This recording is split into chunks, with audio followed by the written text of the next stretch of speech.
오랜만에 전해드리는 이분 소식입니다.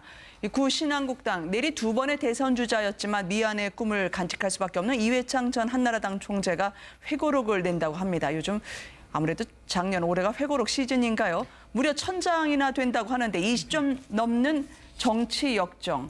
벌써 20년이 넘었네요. 삼김 박근혜 전 대통령 2년을 가감없이 서술을 했다고요. 어떤 얘기가 나올까요? 뭐 여러 가지 얘기가 들어갈 것 같은데 본인이 아마 겪었던 정치 여러 가지 경험들을 얘기할 것 같아요. 근데 박근혜 전 대통령에 대해서는 사실은 본인이 2012년 대선 당시에는 지지를 했지만 이번 대선에서 상당히 좀 격하는 발언도 많이 하셨어요. 네. 그래서 아마 그 내용이 함께 포함될 것 같습니다. 그리고 본인이 정치에 입문시켰던 지금 현재 정치권에서 활약하고 있는 많은 분들이 있지 않습니까? 네. 유승민, 이혜원, 조윤선 전 장관, 또 나경원 의원 이런 분들이 지금 정치권에서 활약하고 있는데 본인이 정치에 들어와서 경험했던 많은 일들을 얘기할 것 같고 그분들에 대해서도 얘기할 가능성이 있다고 보여지고요. 네. 또 어쨌든 우리 역사에 정치 역사에 많은 경험을 했던 분이기 때문에 네. 그분이 경험했던 파란만장한 정치 역사들을 쭉 서술할 것 같고 이제 책의 내용 이분이 법관 출신이지 않습니까? 그러다 보니까 책을 아마 사실주의 입각에 쓸 가능성이 있다고 봐요. 그러니까 네. 감정이나 뭐 이런 것보다는 그냥 무미건조하지만 있는 일을 그대로 쓸 가능성이 있어서 본인이 또 직접 책을 쓴답니다. 일반적으로 정치인들은 보통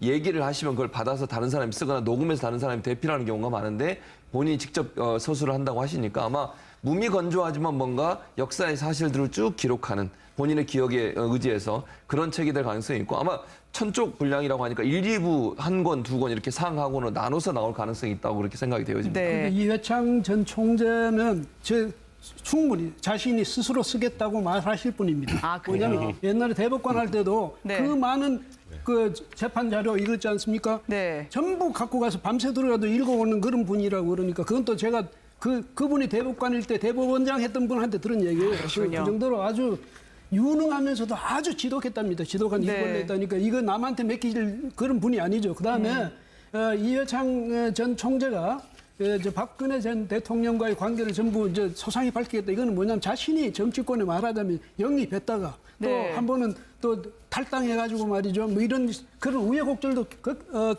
겪고 거쳤거든요. 그다음에 대선 때 또 경쟁 당사자이기도 했고 왜냐하면 그런 점에서 보면 할 말이 굉장히 많을 겁니다. 네. 그래서 이제 그런데 저런 분은 뭐 지금 저는 생각할 때 충분히 뭐 회고록 낼 수 있다. 근데 다만 이제 유감스러운 전두환 전 대통령의 경우는 뭐 저 유고로 남겨뒀다가 나중에 돌아가신 후에 내도 될 걸 왜 지금 내서 네. 온 세상을 시끄럽게 이제 그게 좀 유감스럽네요. 예. 보통 큰 꿈을 꾸고 있는 분들은 정치의 새싹을 키우지 않는다라는 속설이 있었습니다만 이분들 밑에 있으셨던 분들을 보면 그때 당시에는 정치 신인이었지만 지금은 상당히 거물급이 되지 않았습니까? 그렇죠. 유승민 의원이라든가 뭐 조윤선, 나경원, 이혜원, 지상우 네. 의원 등 다 뭐 정치 현재 우리 정치를 주무르는 뭐 이렇게 좌지우지할 정도로 컸죠. 네. 뭐 사실은 뭐 김영삼 전 대통령, 김대중 전 대통령 이런 분들도 다 새피수혈이라는 뭐 여러 가지 명목으로 인해서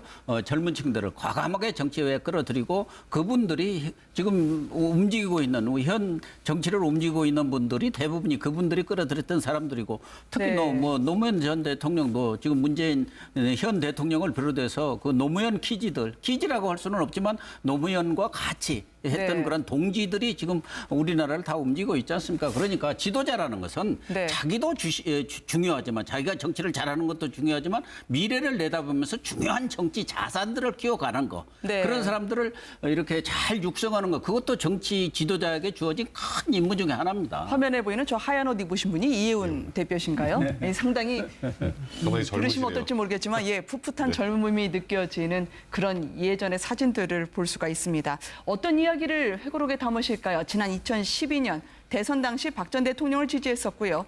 그렇지만 요즘 홍준표 대표를 만나서는 보수의 위기에 대해서 허탈감을 보여주기도 했습니다. 함께 보시겠습니다. 이제 저는 제가 이루지 못한 그 꿈을 박근혜 후보를 대통령에 당선시킴으로써 이루고자 합니다. 그동안 국민 여러분께서 제게 보여주셨던 한결같은 사랑에 깊이 감사를 드리면서 국민 여러분과 함께 박근혜 대통령 만들기에 최선을 다하고자 합니다. 지금 우리가 이번에 이렇게 보수가 힘들어지고 망가지고 어렵게 된 게 이게 누구 탓이냐? 박근혜 전 대통령 탓 아닙니까? 그분이 제대로 대통령을 하지 않고 뭐 이상한 여자 끌어들여다가 참. 보수의 품격을 이야기하면서 안타까움을 표시했던 이해찬 전 총재입니다. 그래도 지금 그분들이 키웠고 지금은 활약하고 있고 거물급이 됐던 그때의 정치 지망생들이 보면 뭐라고 말을 덧붙여서 이야기를 할지 모르겠어요. 저는 그 나경원 의원 같은 경우 그런 얘기를 했어요. 네. 그분이라고 깍듯이 예우를 갖췄거든요. 그러니까 원칙을 지키시는 분이고 법조인으로서의 정도를 가시는 분이라고 표현을 한 걸 보면 네. 아마 그 이회창 퀴즈로 크신 분들이 느끼는 감정은 똑같은 것 같아요. 그러니까 법관으로서 지키는 정도, 물론 정치적으로 이념적으로 뭐 논란이 될 수 있겠지만 생활이나 행동하는 부분에 있어서는 원칙과 정도를 지키는 법관의 모습을 끝까지 지키는 분이다라는 것이 네. 일반적인 평가가 아닌가 하는 생각이 듭니다. 맞습니다. 어떤 이야기를 회고록에 담으실까요? 지난 2012년 대선 당시 박 전 대통령을 지지했었고요. 그렇지만 요즘 홍준표 대표를 만나서는 보수의 위기에 대해서 허탈감을 보여주기도 했습니다. 함께 보시겠습니다. 이제 저는 제가 이루지 못한 그 꿈을 박근혜 후보를 대통령에 당선시킴으로써 이루고자 합니다. 그동안 국민 여러분께서 제게 보여주셨던 한결같은 사랑에 깊이 감사를 드리면서 국민 여러분과 함께 박근혜 대통령 만들기에 최선을 다하고자 합니다. 지금 우리가 이렇게 이번에 이렇게 보수가 힘들어지고 망가지고 어렵게 된 게 이게 누구 탓이냐? 박근혜 전 대통령 탓 아닙니까? 그분이 제대로 대통령을 하지 않고 뭐 이상한 여자 끌어들여다가 참. 보수의 품격을 뭐 정치 현재 우리 정치를 주무르는 뭐 이렇게 좌지우지할 정도로 컸죠. 네. 뭐 사실은 뭐 김영삼 전 대통령, 김대중 전 대통령 이런 분들도 다 세피수혈이라는 뭐 여러 가지 명목으로 인해서 젊은 층들을 과감하게 정치에 끌어들이고 그분들이 지금 움직이고 있는 현 정치를 움직이고 있는 분들이 대부분이 그분들이 끌어들였던 사람들이고 특히 네. 뭐 노무현 전 대통령도 지금 문재인 현 대통령을 비롯해서 그 노무현 키즈라고 할 수는 없지만 노무현과 같이 했던 네. 그런 동지들이 지금 우리나라를 다 움직이고 있지 않습니까? 그러니까 지도자라는 것은 네. 자기도 중요하지만 자기가 정치를 잘하는 것도 중요하지만 미래를 내다보면서 중요한 정치 자산들을 키워가는 거. 네. 그런 사람들을 이렇게 잘 육성하는 거. 그것도 정치 지도자에게 주어진 큰 임무 중에 하나입니다. 화면에 보이는 저 하얀 옷 입으신 분이 이혜훈 대표신가요? 예, 상당히 너무 들으시면 젊으시네요. 어떨지 모르겠지만 예, 풋풋한 젊음이 느껴지는 그런 예전의 사진들을 볼 수가 있습니다. 그런 분이 아니죠. 그다음에 이회창 전 총재가 저 박근혜 전 대통령과의 관계를 전부 이제 소상히 밝히겠다. 이거는 뭐냐면 자신이 정치권에 말하자면 영입했다가 네. 또 한 번은 또 탈당해가지고 말이죠. 뭐 이런 그런 우여곡절도 겪고 거쳤거든요. 그다음에 대선 때 또 경쟁 당사자이기도 했고 왜냐하면 그런 점에서 보면 할 말이 굉장히 많을 겁니다. 네. 그래서 이제 그런데 저런 분은 뭐 지금 저는 생각할 때 충분히 뭐 회고록 낼 수 있다. 근데 다만 이제 유감스러운 전두환 전 대통령의 경우는 뭐 저 유고로 남겨뒀다가 나중에 돌아가신 후에 내도 될 걸 왜 지금 내서 네. 이렇게 온 세상을 시끄럽게 이제 그게 좀 유감스럽네. 예. 보통 큰 꿈을 꾸고 있는 분들은 정치 새싹을 키우지 않는다라는 속설이 있었습니다만 이분들 밑에 있으셨던 분들을 보면 그때 당시에는 정치 신인이었지만 지금은 상당히 거물급이 되지 않았습니까? 그렇죠. 유승민 의원이라든가 뭐 조윤선, 나경원, 이혜훈, 지상우 네. 의원 등 다 오랜만에 전해드리는 이분 소식입니다.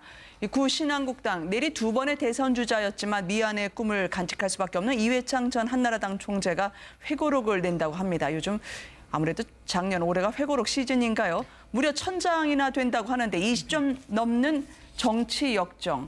벌써 20년이 넘었네요. 삼김 박근혜 전 대통령 2년을 가감없이 서술을 했다고요. 어떤 얘기가 나올까요? 뭐 여러 가지 얘기가 들어갈 것 같은데 본인이 아마 겪었던 정치 네. 여러 가지 경험들을 얘기할 것 같아요. 근데 박근혜 전 대통령에 대해서는 사실은 본인이 2012년 대선 당시에는 지지를 했지만 이번 대선에서 상당히 좀 격하는 발언도 많이 하셨어요. 네. 그래서 아마 그 내용이 함께 포함될 것 같습니다. 그리고 본인이 정치에 입문시켰던 지금 현재 정치권에서 활약하고 있는 많은 분들 있지 않습니까? 네. 유승민, 이혜원, 조윤선 전 장관 또 나경원 의원 이런 분들이 지금 정치권에서 활약하고 있는데 본인이 정치에 들어와서 경험했던 많은 일들을 얘기할 것 같고 그분들에 대해서도 얘기할 가능성이 있다고 보여지고요. 네. 또 어쨌든 우리 역사인 정치 역사에 많은 경험을 했던 분이기 때문에 네. 그분이 경험했던 파란만장한 정치 역사들을 쭉 서술할 것 같고 이제 책의 내용 이분이 법관 출신이지 않습니까? 그러다 보니까 책을 아마 사실주의 입각에 쓸 가능성이 있다고 봐요. 그러니까 네. 감정이나 뭐 이런 것보다는 그냥 무미건조하지만 있는 일을 그대로 쓸 가능성이 있어서 본인이 또 직접 책을 쓴답니다. 일반적으로 정치인들은 보통